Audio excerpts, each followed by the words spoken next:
నాకు తెలంగాణను అభివృద్ధి చేయాలన్న చిత్తశుద్ధి ఉంది, పట్టుదల ఉంది.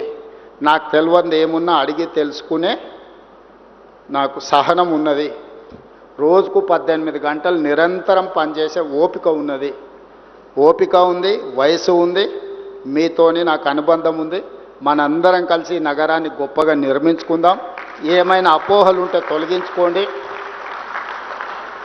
ప్రోయాక్టివ్గా రియాక్ట్ అవ్వండి, ఒక పాజిటివ్ నరేషన్ని బిల్డ్ చేయండి. రియల్ ఎస్టేట్ ఈజ్ ఫైనల్గా ఒకటే మాట చెప్తున్నారు, రియల్ ఎస్టేట్ ఈజ్ సెంటిమెంట్.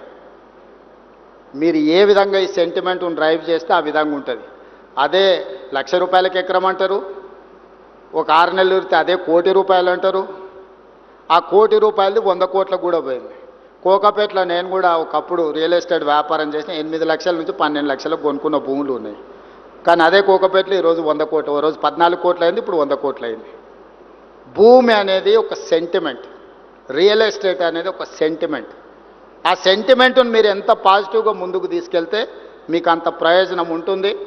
తెలంగాణను ఒక సెంటిమెంట్ హబ్గా, తెలంగాణను ఒక డెవలప్మెంట్ హబ్గా, తెలంగాణ మీన్స్ బిజినెస్.